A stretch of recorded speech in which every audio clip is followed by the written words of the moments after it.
Di sudut kota Yogyakarta yang kental dengan budaya dan kehangatan, Laras menjalani kehidupannya sebagai seorang istri yang setia. Ia berasal dari keluarga sederhana, tumbuh dengan nilai-nilai kesetiaan dan kerja keras. Sementara itu, suaminya, Arman, adalah pria dari keluarga terpandang yang hidup dalam kenyamanan sejak kecil. Pernikahan mereka awalnya penuh kebahagiaan. Laras dan Arman saling mendukung dalam suka maupun duka. Laras terbiasa mengurus rumah, sementara Arman bekerja di perusahaan keluarganya. Setiap pagi, Laras menyiapkan sarapan dengan penuh kasih, menunggu Arman pulang dengan senyum hangat, dan berbagi cerita di meja makan. Semua tampak sempurna, setidaknya di mata Laras. Namun, lambat laun, sesuatu berubah. Arman yang dulu hangat dan penuh perhatian mulai sering pulang larut tanpa alasan jelas. Percakapannya semakin singkat, hanya sekadar basa-basi. Tatapannya yang dulu penuh cinta, kini terasa kosong. Laras mencoba mengabaikan perasaan tak nyaman yang mulai mengusik hatinya. Meyakinkan diri bahwa mungkin Arman hanya lelah dengan pekerjaannya. Tetapi ada sesuatu yang berbeda. Naluri seorang istri berbisik bahwa ada yang tidak beres. Ia tak ingin berpikir buruk, namun perasaan itu terus tumbuh, menyisakan kekhawatiran yang tak bisa diabaikan.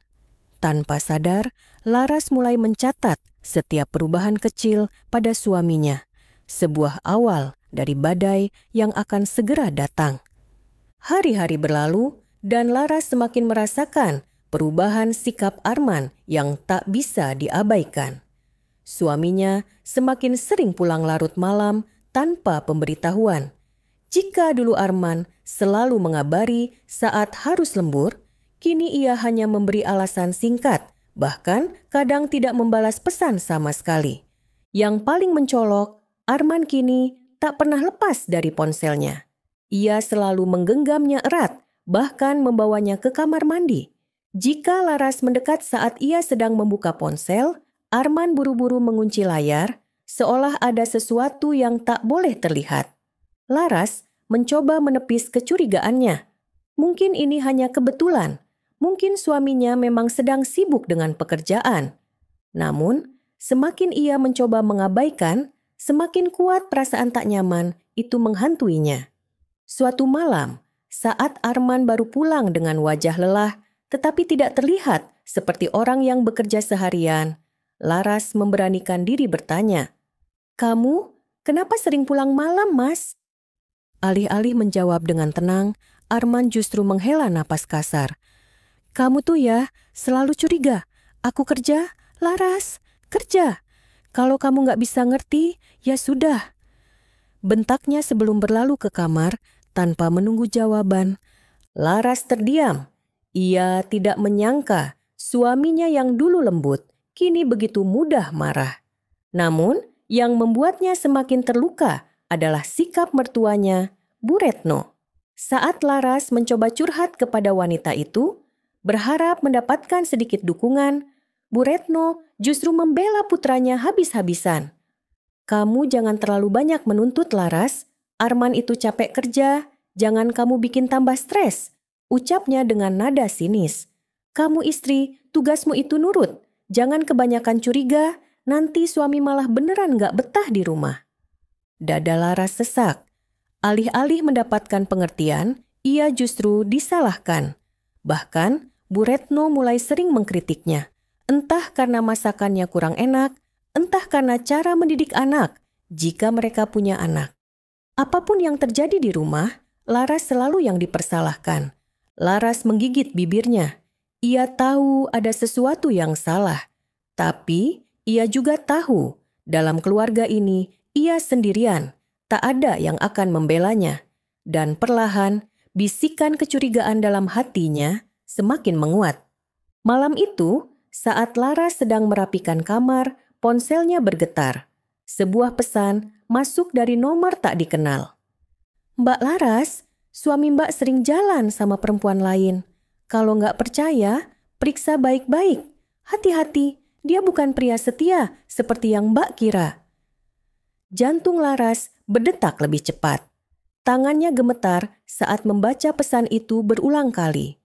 Siapa pengirimnya? Apakah ini hanya orang iseng? Atau benarkah Arman memiliki wanita lain?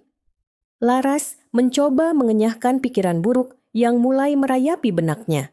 Ia ingin percaya pada suaminya. Bagaimanapun juga, mereka telah menikah selama bertahun-tahun.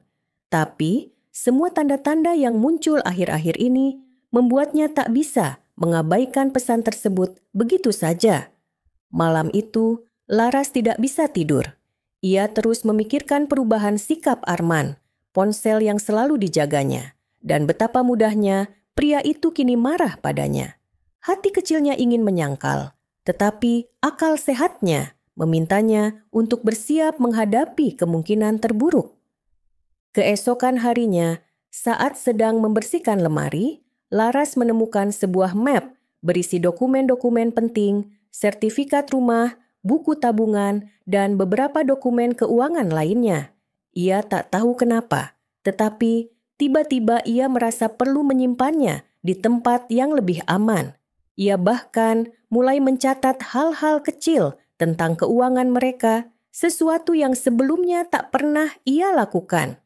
Mungkin ini hanya perasaan gelisah sesaat, atau mungkin ini adalah firasat bahwa badai besar akan segera datang. Laras duduk di ruang tamu, matanya terus memperhatikan jarum jam yang berdetak pelan. Sudah hampir tengah malam, tetapi Arman belum juga pulang. Ia mencoba menelepon, namun hanya berakhir di nada sambung tanpa jawaban. Pikirannya kembali pada pesan anonim yang diterimanya beberapa hari lalu. Kecurigaan yang selama ini ia tekan perlahan, berubah menjadi dorongan kuat untuk mencari kebenaran.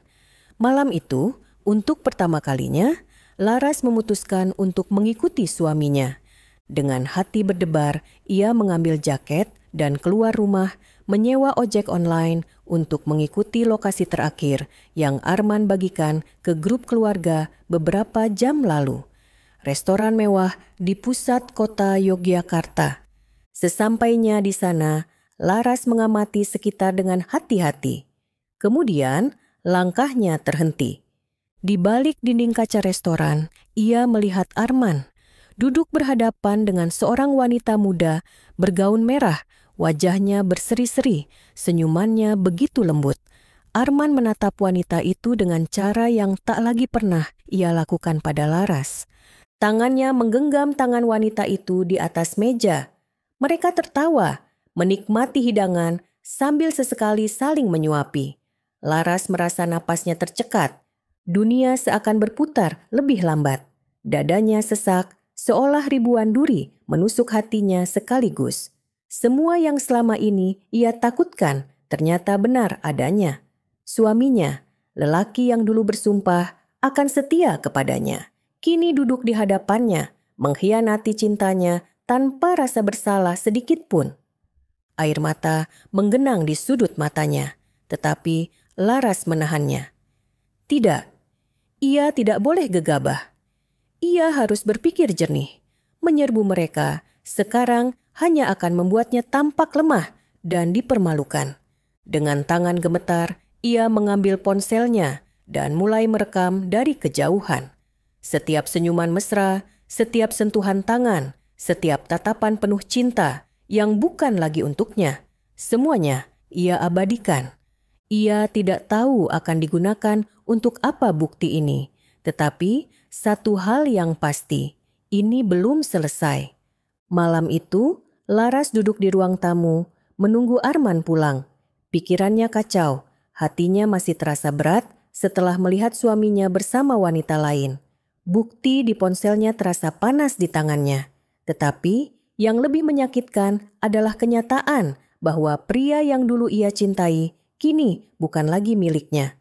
Pukul 1 dini hari, suara pintu terbuka. Arman masuk dengan santai, seperti tak terjadi apa-apa. Bau parfum asing tercium samar dari bajunya.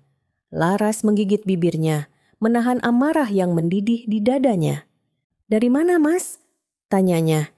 Suaranya terdengar lebih tenang dari yang ia rasakan. Arman mendesah malas. "Lembur, Laras, aku capek. Jangan mulai lagi," jawabnya sambil melemparkan tas ke sofa. Laras merogoh ponselnya, membuka video yang ia rekam, lalu menyorongkan layar ke hadapan Arman.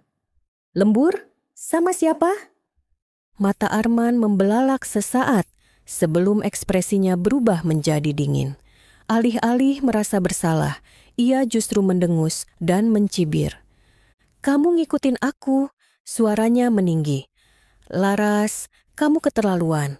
Kamu istri macam apa yang curiga sama suaminya sendiri?" Darah Laras mendidih. "Aku istri yang dikhianati, Mas. Siapa perempuan itu?" Arman malah tertawa sinis. "Ya ampun, Laras, kamu sadar gak sih? Selama ini kamu terlalu sibuk dengan urusan rumah, kerjaan, segala hal remeh. Kamu lupa kalau suami juga butuh perhatian." Laras nyaris tak percaya dengan yang ia dengar. "Jadi, kamu selingkuh karena aku kurang perhatian?" Arman mengangkat bahu. "Kalau kamu bisa lebih baik, mungkin aku gak perlu cari yang lain." Laras terdiam. Tangannya mengepal. Perasaan sakit, kecewa, dan marah bercampur menjadi satu. Namun, sebelum ia sempat berbicara lagi, terdengar suara lain dari belakang. "Laras, kamu jangan drama." Bu Retno berdiri di ambang pintu kamar, tatapannya penuh ketidaksukaan. "Kalau suami selingkuh, itu salah istri. Kamu kurang bisa jaga suami, kurang bisa bikin dia nyaman. Makanya dia cari kebahagiaan di luar." Laras menatap mertuanya dengan mata tak percaya. "Jadi, ibu membenarkan perselingkuhan Arman?" Bu Retno mendekat, duduk di samping putranya, dan menepuk bahunya lembut. "Arman itu laki-laki, Laras. Wajar kalau dia butuh hiburan. Kamu sebagai istri harusnya introspeksi diri, bukan malah menuduh-nuduh." Laras merasa seperti ditampar berkali-kali. Ia ingin berteriak, ingin membela diri, ingin mengatakan bahwa ini tidak adil. Tetapi ia sadar di rumah ini ia sendirian. Arman dan ibunya adalah satu tim. Sementara ia hanyalah seorang istri yang telah dikalahkan oleh kebohongan dan pengkhianatan. Malam semakin larut, tetapi Laras tidak bisa memejamkan mata. Kata-kata Arman dan Bu Retno masih terngiang di kepalanya. Ia merasa dikhianati, disalahkan, dan sekarang diabaikan, seolah dirinya tidak lebih dari beban dalam rumah ini. Hatinya sakit, tetapi instingnya mulai bekerja. Sesuatu terasa tidak beres. Laras turun dari tempat tidur dan berjalan keluar kamar dengan langkah hati-hati. Dari ruang tamu, samar-samar terdengar suara Arman dan Bu Retno yang berbicara dengan nada rendah. Rasa penasaran mengalahkan rasa takutnya, dan ia pun mendekat, bersembunyi di balik dinding, mendengarkan setiap kata. "Bu, aku gak bisa terus-terusan begini. Aku pengen hidup bebas, gak mau terus sama Laras." Suara Arman terdengar kesal. Bu Retno mendesah pelan. "Sabar, Nak. Kalau kamu cerai sekarang, Laras pasti bakal nuntut harta. Kita harus pintar mainnya." Jantung Laras berdegup kencang. "Aku udah gak tahan, Bu. Aku pengen nikah sama Rina. Lagi pula, dia lebih ngerti aku daripada Laras." Arman mengeluh. "Rina. Jadi itu nama selingkuhannya." Laras mengepalkan tangan, menahan amarah yang berkecamuk di dadanya. Bu Retno berbisik, "Kamu jangan gegabah. Kita atur dulu semuanya. Pastikan aset atas nama kamu, blokir akses Laras ke rekening, dan kalau bisa, biar dia pergi tanpa bawa apa-apa." Darah Laras berdesir. Jadi mereka tidak hanya ingin menyingkirkannya, tetapi juga ingin meninggalkannya tanpa sepeser pun? Arman tertawa kecil. "Iya, Bu. Kalau semua sudah aman, aku bakal ajukan cerai. Biar dia pergi dengan tangan kosong." Laras menutup mulutnya, menahan tangis yang nyaris pecah. Jadi ini rencana mereka?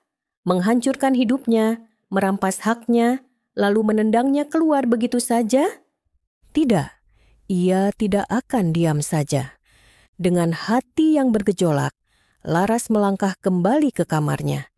Jika ia tidak bertindak cepat, ia akan kehilangan segalanya. Tapi mereka salah menilai dirinya. Laras mungkin terluka, tapi ia tidak akan kalah. Laras duduk di kamar dengan napas memburu. Hatinya masih terasa berat setelah mendengar rencana jahat Arman dan mertuanya. Namun, di balik rasa sakit, ada sesuatu yang mulai tumbuh dalam dirinya, tekad. Ia tidak akan membiarkan mereka menginjak-injaknya begitu saja. Malam itu, Laras mulai bergerak. Dengan tenang, ia mengambil map berisi dokumen yang pernah ia simpan beberapa waktu lalu. Jemarinya membuka lembar demi lembar, mencari sesuatu yang bisa membantunya bertahan. Matanya terbelalak saat menemukan sesuatu yang mengejutkan.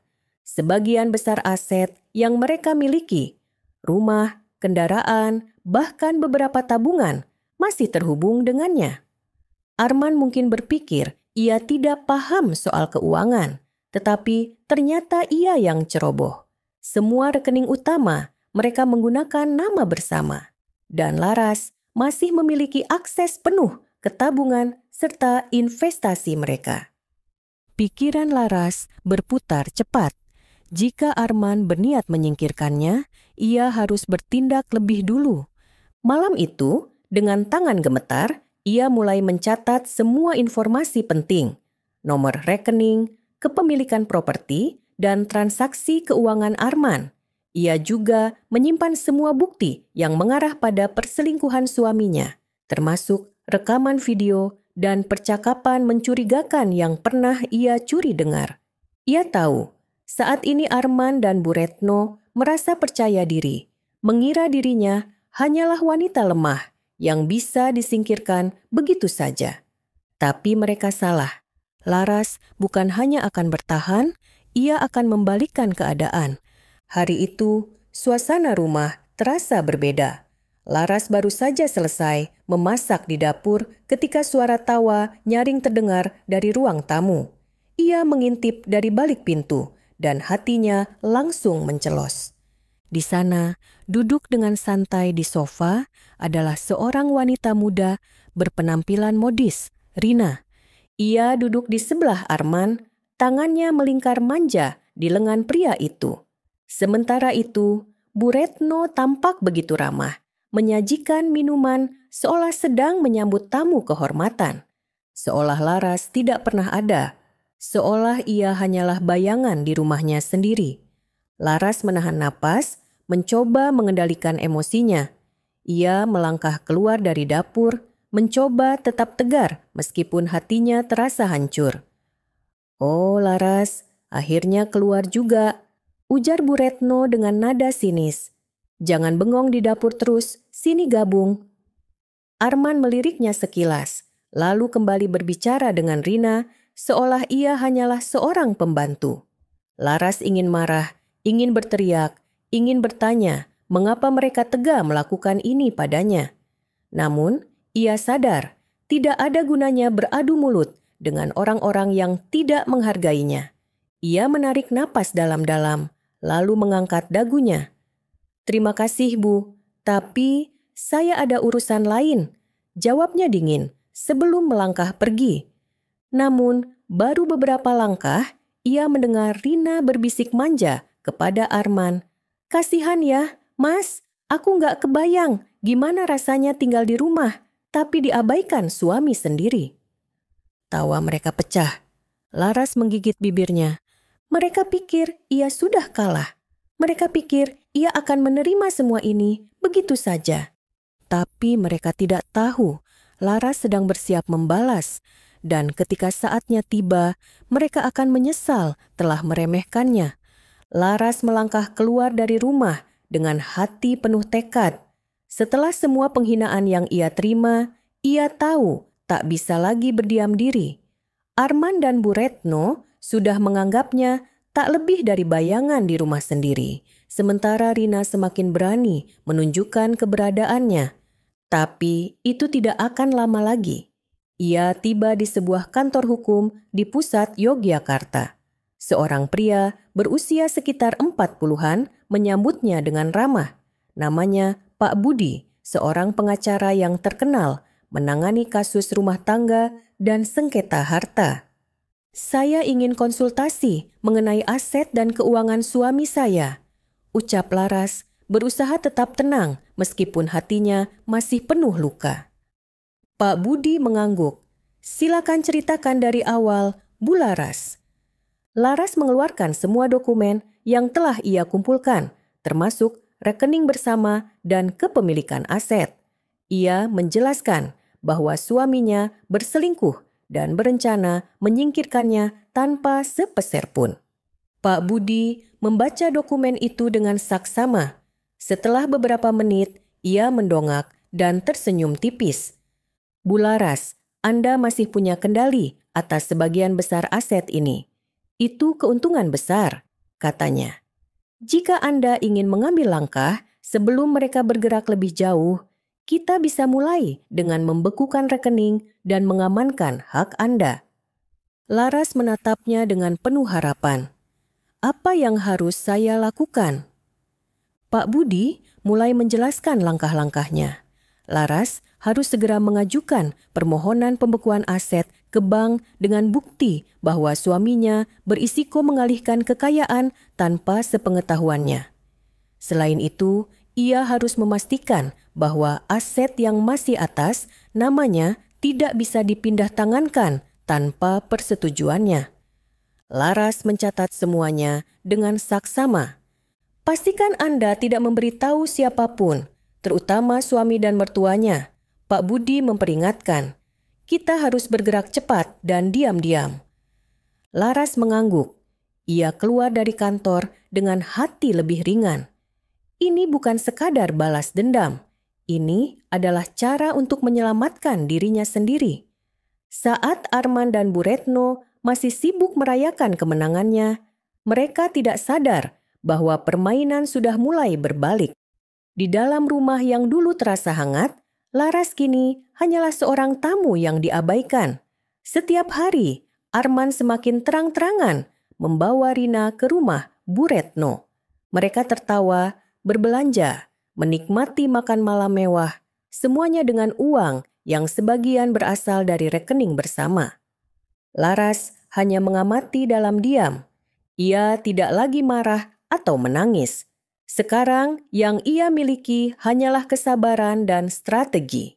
Sementara Arman dan Rina sibuk memamerkan kemesraan mereka di media sosial, Laras diam-diam bergerak. Bersama Pak Budi, ia menyelesaikan semua prosedur hukum untuk membekukan rekening dan aset. Semua bukti pengkhianatan Arman juga telah ia simpan rapi, siap digunakan saat waktunya tiba. Hari itu, Laras duduk di teras rumah sambil menyesap teh hangat. Dari dalam, terdengar suara Rina berceloteh manja. "Mas, nanti kita belanja lagi, ya. Aku lihat tas branded baru, lucu banget." "Tentu sayang, apapun buat kamu," jawab Arman dengan nada bangga. Laras menekan senyum sinis. Mereka menikmati sesuatu yang bukan sepenuhnya milik mereka. Tapi sebentar lagi, semua itu akan berubah.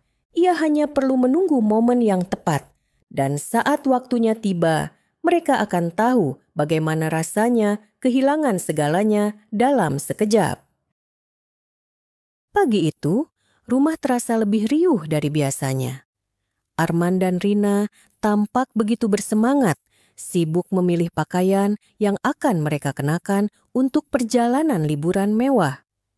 "Sayang, kita ke Bali dulu seminggu, habis itu lanjut ke Singapura, ya?" Suara Rina terdengar manja. Arman tertawa kecil sambil mengecek saldo rekening di ponselnya. "Tentu sayang, uang kita masih banyak, nggak usah khawatir." Laras yang berada di dapur mendengar percakapan itu. Ia hanya tersenyum tipis, lalu melirik jam di dinding. Waktunya sudah tiba. Ia mengambil ponselnya dan membuka pesan dari Pak Budi. Permohonan pemblokiran rekening dan aset telah disetujui. Laras menarik napas dalam. Ini adalah langkah besar. Semua rekening Arman, termasuk kartu kreditnya, telah dibekukan. Mobil dan properti yang masih terhubung dengannya pun tak bisa dipindah tangankan. Tak lama kemudian, suara Rina kembali terdengar dari ruang tamu. "Mas, aku mau check out belanjaanku, tapi kok kartu kreditnya nggak bisa dipakai?" Arman mengerutkan kening, mengambil dompetnya, dan mencoba kartu lain. Wajahnya mulai tegang. "Loh, kenapa semua kartu ditolak?" Rina menatapnya dengan bingung. "Jangan bilang saldonya habis, Mas." Arman buru-buru membuka aplikasi banknya. Namun, saat melihat layar ponsel, wajahnya langsung pucat. Rekeningnya dibekukan. "Ini nggak mungkin." Arman berseru panik, mencoba menghubungi bank. Laras keluar dari dapur dengan ekspresi tenang, menikmati kepanikan yang terjadi di hadapannya. Arman menoleh padanya dengan wajah merah padam. "Laras, kamu tahu sesuatu soal ini?" Laras hanya tersenyum kecil. "Kenapa, Mas? Ada masalah?" Arman membuka mulutnya, tapi tak ada kata yang keluar. Untuk pertama kalinya, ia menyadari sesuatu. Laras bukan lagi wanita yang bisa ia remehkan. Dan ini baru permulaan. Arman dan Rina tiba di pusat perbelanjaan mewah di Yogyakarta dengan penuh semangat. Dengan penuh percaya diri, mereka memasuki butik mahal, siap memborong pakaian, tas, dan aksesoris untuk liburan impian mereka. Rina tersenyum puas saat menyerahkan beberapa baju dan sepatu ke kasir. "Mas, aku ambil yang ini ya. Totalnya berapa, Mbak?" Kasir tersenyum sopan. "Totalnya 15 juta rupiah, Bu." Arman mengeluarkan kartu kreditnya dengan santai dan menyerahkannya. Tapi beberapa detik kemudian, kasir menatap layar dengan bingung. "Maaf, Pak, kartunya ditolak." Arman mengernyit. "Apa? Coba lagi." Kasir mencoba kembali, tapi hasilnya tetap sama. "Maaf, Pak, transaksi gagal." Wajah Arman mulai menegang. Ia mengambil kartu debitnya dan menyerahkannya. Namun, lagi-lagi transaksi ditolak. Rina mulai gelisah. "Mas, jangan bilang limitnya habis." Arman menggeleng cepat, mencoba menutupi kepanikannya. "Mana mungkin, saldo kita masih banyak." Dengan tangan gemetar, ia buru-buru menuju ATM terdekat. Rina mengikutinya dengan cemas. Sesampainya di sana, Arman memasukkan kartunya dan memilih opsi tarik tunai. Saldo, 0 rupiah. Arman membeku. Keringat mulai mengalir di pelipisnya. Ia mencoba kartu lain, hasilnya sama. Semua rekeningnya kosong. Rina menatap layar ATM itu dengan wajah pucat. "Mas, ini gimana?" Arman menelan ludah, pikirannya berputar cepat. Ia tahu ini bukan kebetulan. Sesuatu telah terjadi dan hanya ada satu orang yang cukup cerdas untuk melakukannya. Laras. Sementara itu, di rumah, Laras duduk tenang di ruang tamu sambil menyeruput teh. Ponselnya bergetar. Sebuah pesan masuk dari Pak Budi. "Seluruh proses pemblokiran berjalan lancar. Semua rekening dan aset aman." Laras tersenyum puas. Arman pasti sedang panik saat ini. Tapi ini baru permulaan. Ia ingin Arman dan Rina merasakan betapa sakitnya kehilangan sesuatu yang selama ini mereka anggap milik mereka. Di luar ATM, Arman menekan nomor ibunya dengan tangan gemetar. Rina berdiri di sampingnya, wajahnya penuh ketakutan. "Bu, tolong transfer uang ke rekeningku sekarang. Semua kartuku nggak bisa dipakai." Suara Bu Retno terdengar di ujung telepon, awalnya santai. "Loh, kenapa? Kan uang di rekeningmu masih banyak." "Aku juga nggak tahu, Bu. Semua rekeningku kosong. Coba Ibu cek punya Ibu cepat." Hening beberapa detik. Lalu, Suara Bu Retno berubah panik. "Arman, rekening ibu juga kosong. Kok bisa begini?" Arman merasakan darahnya berdesir. "Apa?" Tiba-tiba, semuanya masuk akal. Ini bukan kebetulan.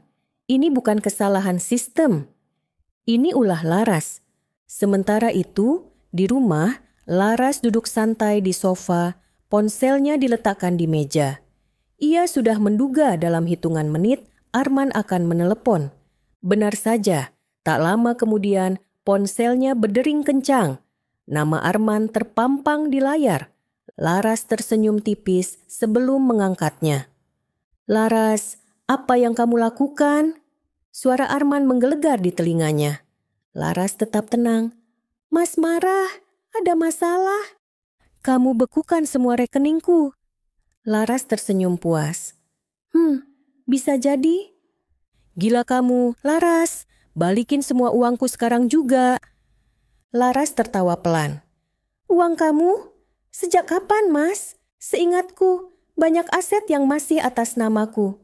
Jadi, aku hanya mengamankan hakku." Arman terdiam sejenak, mungkin baru benar-benar menyadari bahwa dirinya telah kalah. Sementara itu, Laras menikmati setiap detik kepanikan mereka.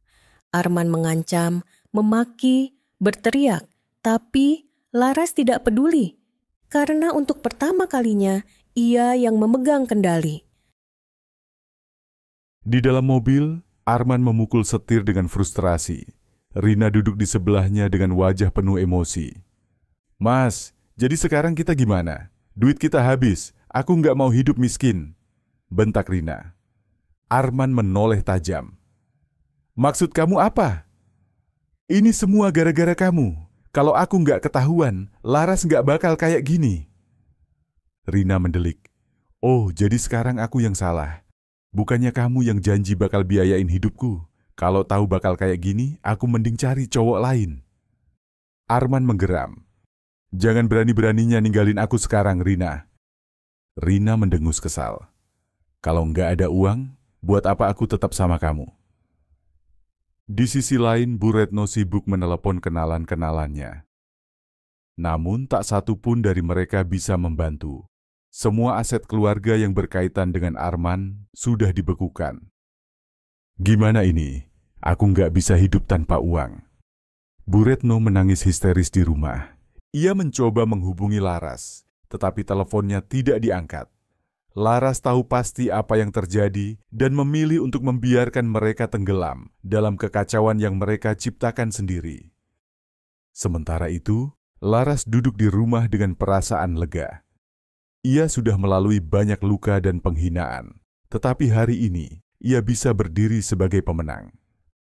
Dan yang terbaik dari semuanya, Arman, Rina, dan mertuanya akhirnya merasakan bagaimana rasanya kehilangan segalanya. Pagi itu, Laras berdiri di depan rumah yang selama ini ia tinggali bersama Arman. Rumah yang dulu penuh kebahagiaan, tetapi kini hanya menyisakan kenangan pahit. Dengan satu tarikan napas, ia melangkah keluar gerbang. Di belakangnya, koper berisi barang-barang pribadinya sudah siap. Semua aset yang sah menjadi miliknya telah ia ambil, termasuk rumah ini yang dalam waktu dekat akan ia jual. Laras tidak lagi menoleh ke belakang. Sementara itu, di tempat lain, Arman duduk di sebuah kamar kos kecil yang jauh dari kemewahan yang dulu ia nikmati. Wajahnya kusut, rambutnya berantakan. Semua yang ia banggakan telah lenyap, uang, harta, bahkan Rina yang dulu begitu lengket, kini meninggalkannya tanpa ragu. Arman menatap ponselnya. Tangannya gemetar saat ia mencoba menelepon Laras untuk kesekian kalinya. "Nomor yang Anda tuju tidak dapat dihubungi." Suara itu terdengar berulang kali, memantapkan satu kenyataan pahit. Laras sudah benar-benar pergi. Arman menunduk, air matanya jatuh untuk pertama kalinya. Ia baru menyadari betapa besar kesalahannya. Betapa bodohnya ia telah menghancurkan wanita yang benar-benar mencintainya. Tapi kini semuanya sudah terlambat. Di kejauhan, Laras menaiki mobilnya, meninggalkan segala luka yang pernah ada. Di dalam hatinya, ia tidak menyesal. Ia telah memperjuangkan cintanya, tetapi saat dikhianati, ia memilih untuk memperjuangkan dirinya sendiri. Karena ia tahu, orang yang tulus mencintai tidak akan pernah pantas dikhianati. Dan bagi mereka yang berkhianat, karma akan selalu datang tepat waktu.